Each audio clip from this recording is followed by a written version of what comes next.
गुरु तुम हो ज्ञानी ज्ञान के दाता, मुनि गुरुवर को करके प्रणाम गाऊं मैं सुबह शाम। तुलक सागर एक नाम एक नाम। किसी ने मुझसे पूछा कि महाराज बहुत परेशान हूं मैंने कहा परेशानी की वजह क्या है? बोले मुझे गुस्सा बहुत आता है, मुझे क्रोध बहुत आता है। तो मैंने कहा मैं क्या करूं? बोले कुछ ऐसा बताओ कि क्रोध को भस्मीभूत कर सकूं, क्रोध को भस्म कर दूं, ऐसा कुछ बताओ। मैंने कहा नादान, तेरे प्रश्न में भी गुस्सा ही दिख रहा है। तू भस्म करने की बात कर रहा, प्रश्न तो शांति का कर ले। तेरा उत्तर ही क्रोध से भरा, प्रश्न ही क्रोध से भरा है। आदमी ने सोच लिया है कि जब तक गुस्सा ना करो तब तक काम नहीं होता है। ये विश्वास हमारी रग रग में समा गया है। क्रोध हमारी जड़ों तक पहुंच गया है। क्रोध हमारे खून में जाकर के घुल गया है। एक बात याद रखना, क्रोध करने के लिए कोई प्री प्लान नहीं करना पड़ता है, कोई मीटिंग नहीं होती है, कोई प्लानिंग नहीं होती है। थोड़ा सा किसी ने छेड़ा, क्रोध तैयार हो जाया करता है। उस आदमी ने कहा कि क्रोध से मुक्ति कैसे मिले?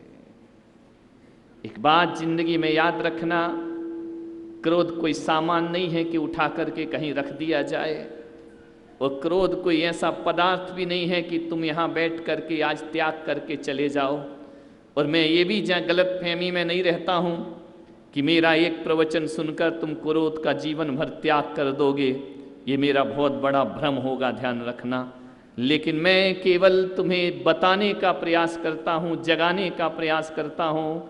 क्रोध आज और कल का नहीं है, क्रोध अनादि काल से हमारे साथ चला आ रहा है। वो एक दिन के प्रवचन से जाने वाला नहीं है, ध्यान रखना। क्रोध को मिटाना है तो एक बात याद रखना, त्याग करने की जरूरत नहीं है, जागृत होने की जरूरत है। जो जागृत हो जाएगा, सजग हो जाएगा, वो एक दिन क्रोध से मुक्त हो जाएगा। और जो जागृत नहीं होगा वो कभी भी क्रोध से मुक्त। ऐसा कौन है जिसे क्रोध नहीं आता हो? बड़ा सार्वजनिक है ये क्रोध, बड़ा सार्वभौमिक है ये क्रोध, सार्वकालिक है यह क्रोध। ध्यान रखना, पहले के लोगों को भी क्रोध आता था, आज भी क्रोध आता है और कल भी नहीं आएगा, इसकी कोई गारंटी ले नहीं सकता है। ध्यान रखिए, हर काल में क्रोध आता है, सार्वजनिक है। मुसलमान को भी क्रोध आता है, हिंदू को भी क्रोध आता है, जैन को भी क्रोध आता है। ध्यान रखना, इतना धर्म निरपेक्ष आदमी पूजन परंपराओं में नहीं होता है जितना धर्म निरपेक्ष आदमी कसायों में हो जाया करता है। क्रोध तो सबको आता है, ऐसा कौन है? बूढ़े को भी आता है, जवान को भी आता है। और एक बात ध्यान रखना, ज्ञानी को भी आता है और अज्ञानी को भी आता है, संत को भी। मैं कोई अछूता नहीं हूं कि यहां ऊपर बिठा दिया, मैं प्रवचन कर रहा हूं तो क्रोध मुझे नहीं आता है। आता है, लेकिन मैं थोड़ा, मेरा क्रोध समझदार वाला है, समझदार वाला है कि यार रात दिन ये हाथ जोड़ रहे हैं, गुस्सा करके क्या करेंगे, लेकिन कभी गाली देख के बताना, फिर बताएंगे क्रोध क्या हुआ करता है। ध्यान रखना, सारी दुनिया बलिहारी जा रही है, चरणों में झुक रही है, फूल चढ़ा रही, नारियल चढ़ा रही, अर्घ चढ़ा रही है, उसके बाद भी क्रोध करे तो फिर मैं समझूंगा मुझसे बड़ा मूर्ख आदमी दुनिया में कोई और नहीं हो सकता है। लेकिन एक बात याद रखना, क्रोध की परीक्षा तो तब होती है जब कोई अपने प्रतिकूल खड़ा हुआ करता है, जब कोई अपने विरोध में खड़ा होता है। उस समय जो समता की साधना करता है वो दुनिया में संत हुआ करता है। ध्यान रखिए, संत कौन है? जो शांत रहे वह संत है, और जो अशांत रहे वह असंत हुआ करता है। ध्यान रखिए, संत होने की साधना करो। संत बन पाओ या ना बन पाओ, संतों जैसा विचार अपने हृदय में ला सकते हो, अपनी जिंदगी में ला। असंभव कुछ नहीं इस दुनिया में। ये मत सोचो कि बाहर का भेष बदलने से कोई संत हो जाता है।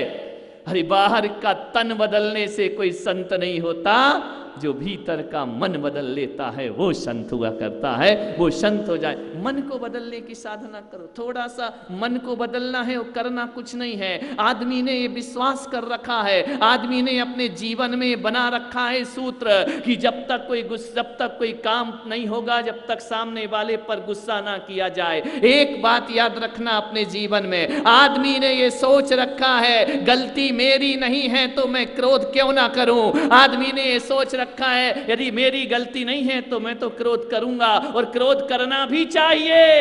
ये सोच गलतफहमी जब तक दिमाग में है ना, तब तक क्रोध से मुक्ति मिलने वाली नहीं है। ध्यान रखना, मैं गलत नहीं हूं फिर मैं चुप क्यों रहूं, मैं गलत नहीं हूं मैं इसका प्रतिकार क्यों नहीं करूं।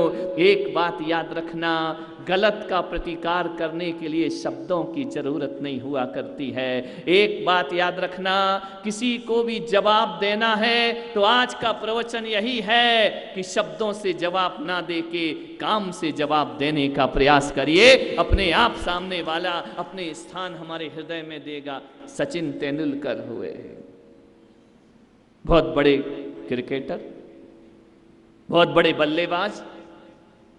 कहते हैं कि सचिन उतर जाते थे तो खेल का माहौल बदल जाया करता था। कहाँ तक, ज़्यादा पढ़े लिखे नहीं, 8वीं 10वीं 12वीं तक पढ़े होंगे। उनको बचपन से एक शौक था कि मैं क्रिकेट खेलूं, क्रिकेट खेलूं, क्रिकेट खेलूं।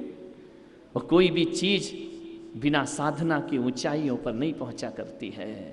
आपको संगीत सीखना है तो उसकी भी बरसों साधना करना पड़ती है। आपको कोई भाषा सीखना है तो बरसों साधना करना पड़ती है। बिना साधना के जीवन में कुछ नहीं मिला करता है। कई बार हताशाएं आती हैं, कई बार निराशाएं आती हैं, कई बार उस बच्चे को जिसके बचपन में बहुत बड़ा क्रिकेटर बनने का ख्वाब था, कई बार उसे परास्त किया जाता है, उसे नेग्लेक्ट किया जाता है, उसे इग्नोर किया जाता है। उसे बच्चे खिलाते नहीं, उसका मजाक बनाते हैं। रोते रोते घर आता था, पिता को कहता था आज बच्चों ने मजाक बनाया, आज मैं हार गया, मेरा बड़ा उपहास मनाया। पिता ने कहा कि रोता क्यों है? बोले बहुत अपमान हुआ है मेरा। ध्यान रखना, पिता ने कहा तू अपमान से डरता है, तू अपमान तुझे बुरा लगता है? बोले हाँ मुझे बुरा लगता है। तो पिता ने एक ही शब्द कहा था, बेटा यदि अपमान बुरा लगता है तो बहुत अच्छी बात है, लेकिन एक बात जिंदगी में याद रखना, किसी को भी जवाब अपनी जुबान से नहीं अपने बल्ले से देने का प्रयास करना। जो बल्ले से प्रयास करेगा, जो बैट से प्रयास करेगा, वो एक दिन ऊंचाइयों को प्राप्त। क्रोध का जवाब शब्द से देने की जरूरत नहीं है। ध्यान रखिए, अपने कार्यों से जवाब देना प्रारंभ करिए। जो कार्यों से जवाब देता है ना, शब्दों का जवाब कान में जाता है। और ध्यान रखना, परिवर्तन करे या ना करे, एक शब्द जाता है और 1000 शब्द वापस लेकर के आता है। लेकिन शरीर से किया, कृत्य से किया हुआ जवाब सामने वाले को मौन करता है और हमें सुकून प्रदान किया करता है। ध्यान रखिए, आप ये सोचिए कि डांटना और काम दो चीजें हमारे जीवन में, एक रिश्ता है और एक काम है। क्रोध कब आता है? जब हम काम को महत्वपूर्ण समझते हैं, संबंधों को महत्वपूर्ण नहीं समझा करते हैं। आप किसी से डांट कर काम करा सकते हैं और हो सकता है कि काम हो भी जाए और हो भी जाता है। ऐसा नहीं है कि काम नहीं होता है, डांट से, फटकार से काम हो तो जाता है। लेकिन एक बात याद रखना, काम तो हो जाएगा लेकिन तुम्हारी डांट उसके हृदय में जाकर के बैठ जाएगी। और एक बात याद रखना, काम तुम्हारा सफल हो जाएगा, रिश्ते तुम्हारे असफल हो जाएंगे। ध्यान रखना। और मैं पुलक सागर सोचता हूँ काम से भी ज़्यादा जरूरी हमारी भावनाएं और रिश्ते हुआ करते हैं। एक बात ध्यान रखना, जोर जबरदस्ती से काम करा लिया, काम हो जाएगा लेकिन दोबारा वो आदमी तुम्हारे पास नहीं आएगा। और एक बात याद रखना, यदि तुमने रिश्तों को महत्व दिया, एक बार काम बिगाड़ेगा। प्यार से रिश्ते बनाओ, दूसरे बार काम अपने आप सुधर जाया करता है। रिश्तों को महत्व दीजिए, जीवन में भावनाओं को महत्व दीजिए, क्रोध को महत्व मत दीजिए। क्या हुआ, आज काम बिगड़ गया, कोई बात नहीं, सुधार लेगा। डांटोगे, फटकारोगे, जो होना था वो भी होना बंद हो जाएगा। मान्यवर, समझ रहे हैं ना आप मेरी बात को? रिश्ते महत्वपूर्ण हुआ करते हैं। एक बात ध्यान रखना, काम तो आप पैसा देकर नौकर से भी करा सकते हो, लेकिन पैसा देकर किसी से रिश्ते बना सकते हो क्या? नोट देकर रिश्ते नहीं बना करते हैं, ध्यान रखिए। रिश्ते तो भावनाओं से जुड़ा करते हैं। और जहां तक मैं सोचता हूं, मेरा अनुभव है कि प्यार से काम कराओगे ना, तो आज उसने बिगाड़ा है, कल और अच्छा सुधारने का वो प्रयास करेगा। प्रतिपल उसके मन में आएगा कि मुझे और अच्छा करना है, मुझे और अच्छा करना। इसीलिए तो मैं प्रवचन से पहले 2 मिनट कार्यकर्ताओं को बोल देता हूं। मैंने पुलक मंच ने बहुत अच्छी बैठक की है, कल से देखना, आए मिल गया ऑक्सीजन, कल से और अच्छे से व्यवस्था की जाएगी। ध्यान रखिए, ये जीवन है। ये दिमाग से निकाल दो कि क्रोध से, नफरत से आप किसी को जोड़ सकते हैं। मैं तो कहता हूं कि आपको नौकर पसंद नहीं है घर का, उसको भी ऐसे छोड़ना, गुस्से से मत छोड़ना, नफरत से मत छोड़ना। ध्यान रखना, जिसकी मंजिलें हासिल करना मुश्किल हो ना, उस रास्ते को एक खूबसूरत मोड़ दे के छोड़ना अच्छा। लेकिन एक बात ध्यान रखना, मोड़ खूबसूरत होना चाहिए। नौकर को भी छोड़ो ना, ऐसे छोड़ो कि जब वो जाने लगे तो नफरत से नहीं कि आज के बाद शकल नहीं दिखाना, आज के बाद मेरे पास नहीं आना। ऐसा छोड़ना कि जब जाने लगे ना तो उसकी आंखें भर आना चाहिए और तुम्हारा हृदय भर आए कि तूने 20 साल मेरी सेवा की है, लेकिन जा, आज तू कहीं और जा रहा है, मेरी दुआएं साथ लेकर के जा। ध्यान रखना। और यदि आपने नौकरों को नफरत से छोड़ा, गुस्से से छोड़ा, क्रोध से छोड़ा, तो एक बात याद रखना, वो चला तो जाएगा लेकिन तुम्हारी नफरत सीने में लेकर जाएगा। और एक बात हमेशा याद रखना, वो तुम्हारे लिए बहुत घातक बनकर के खड़ा हो जाएगा और एक दिन वो तुम्हारे लिए बहुत बड़ी समस्या बनकर के खड़ा हो सकता। जब तक डांटने की जरूरत ना पड़े, अंतिम हथियार है डांट। ध्यान रखना, सारे रास्ते जब बंद हो जाएं और लगे कि अब तो डांटना ही पड़ेगा, तो ध्यान रखना, तब उसका उपयोग कर। महात्मा बुद्ध ने अपने प्रिय शिष्य आनंद से कहा, आनंद जाओ और धर्म की प्रभावना करो। आनंद ने कहा कि महाराज, हे भगवान, हम कैसे जिएंगे आपके बिना? महात्मा बुद्ध ने कहा कि मेरे एक प्रश्न का उत्तर दे दो। तुम जिस जगह में जा रहे हो धर्म की प्रभावना करने के लिए, वहां के लोगों ने तुम्हें देखकर गालियां दी, तो तुम क्या करोगे? आनंद ने कहा कि गालियां दी, तुम्हारा अपमान किया, तो तुम क्या करोगे? आनंद ने कहा, मैं इतना सोचूंगा, गाली ही तो दी है, पत्थर तो नहीं मारा है ना। महात्मा बुद्ध ने कहा, ये सोचोगे कि उसका रिएक्ट करोगे? बोले नहीं, मैं ये सोचूंगा, गाली दी है, पत्थर तो नहीं मारा है ना। तो महात्मा बुद्ध ने कहा कि एक बात बताओ आनंद, आनंद सेठी की बात नहीं कर रहा हूं, एक बात बताओ आनंद, यदि कोई पत्थर मारे तो क्या करोगे? पत्थर भी मार सकते हैं। तो बोले बस मैं यही सोचूंगा कि पत्थर ही तो मारा है ना, तलवार तो नहीं मारी है। महात्मा बुद्ध ने कहा, आनंद एक बात और बता दो, कोई यदि तलवार मार दे तो क्या करोगे? बोले बस मैं इतना ही कहूंगा, तलवार ही तो मारी है, मेरे प्राण तो नहीं लिए हैं। तो महात्मा बुद्ध ने कहा, आनंद एक बात बताओ, यदि कोई प्राण ले ले तो फिर क्या करोगे? बोले इतना ही कहूंगा कि मेरे शरीर को मार सकता है, मैं तो अमर अजर तत्व हुआ करता हूं, आत्मा को कोई नहीं मार सकता है। तो महात्मा बुद्ध ने कहा कि तुम क्रोध का सहारा नहीं लोगे?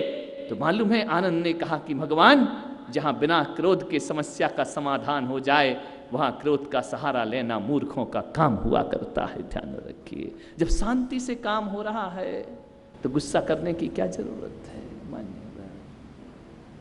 आपको लगता है कि यहां मुझे डांटना पड़ेगा, अनुशासन पालना पड़ेगा? मैं कहता हूं, प्यार का सैंडविच बना के दे दो क्रोध उसको। ध्यान रखना, डायरेक्ट मत दो। सैंडविच जानते ना, इतने सीधे मत बनो। बोलो जानती हो या नहीं जानती हो? जानती हो ना, 2 पाव होते हैं और अंदर भाजी मंडी, और क्या होता है उसके अंदर? समझ में आ रहा? तो एक बात याद रखना, क्रोध को सैंडविच बनाकर भी दे सकते हो, तुम तारीफ करके भी क्रोध कर सकते हो। एक सूत्र दे रहा हूं तुम्हारे जीवन को बदलने के लिए। तुम कह सकते हो कि भाई तुमने काम बहुत अच्छा किया है, इतना अच्छा किया है, मेरा दिल खुश हो गया, बस थोड़ा सा उसमें इतना परिवर्तन और कर लेते तो और ज़्यादा मज़ा आ जाता। आप बोलिए सामने वाला खुश होगा या दुखी होगा? थोड़ा सा परिवर्तन कर लीजिए, थोड़ा सा व्यवस्था को ऐसा नहीं ऐसा कर लेते तो जीवन में आनंद आ जाता। चाय कितनी भी खराब हो, बहू लेकर आए तो सासुओं से निवेदन ये मत कहना कि ये क्या कचड़ा बना रखा है, मैं पीऊंगी क्या इसको, कहना बेटा बहुत अच्छी चाय बनाई है, अरे दूध भी अच्छा है, चाय पत्ती भी अच्छी है, बेटा थोड़ी एक चम्मच शक्कर और डाल देती तो पीने का मजा कुछ और हो जा। बोलिए ये संवाद अच्छा लगेगा कि ये लगेगा यही सीखा है बाप के घर में तूने, इतनी बड़ी हो गई चाय बनाते नहीं आती है, क्या करती रही जिंदगी में? ये उत्तर अच्छा लग रहा है या पहले वाला उत्तर अच्छा लग रहा है? आपसे मैं पूछ रहा हूं ज्ञान गंगा महोत्सव के माध्यम से, जहां तक देखो तो दूसरे पहले वाले उत्तर में ऐसा आनंद आता है कि सुनने वाले को वो भी कहती मम्मी जी ठीक कहा तुमने, कैसे करना? बोले थोड़ी शक्कर और डाल दे फिर पीने का मजा क्या आता है। अरे मेरे भाई औरंगाबाद वालों, चाय पीने का मजा आए या ना आए लेकिन जीने का मजा तो जिंदगी में आ ही जाया करता है। बस थोड़ी सी सोच बदलना है। करना क्या है जिंदगी को? क्रोध से मुक्ति दिलाना है ना। चाय पीने का मजा कम हो जाए तो हो जाए, लेकिन जिंदगी जीने का मजा कम नहीं होना चाहिए हमारा। ये पहला सूत्र आज के प्रवचन का होना चाहिए। ध्यान रखिए, जीने का मजा खत्म मत करो।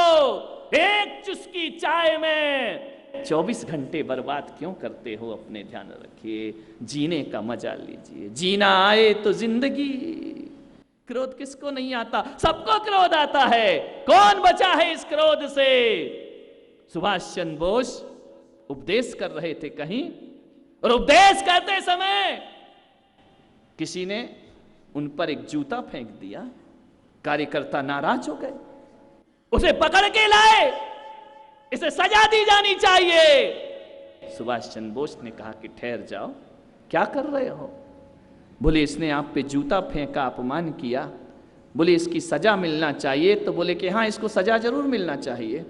उसको बुलाया, बोले क्यों रे पागल, जूता फेंका था, एक फेंका, 2 फेंकता ना तो मैं पहन के तो घर चला जाता। ध्यान रखिए, गुरु तुम हो ज्ञानी, ज्ञान के दाता।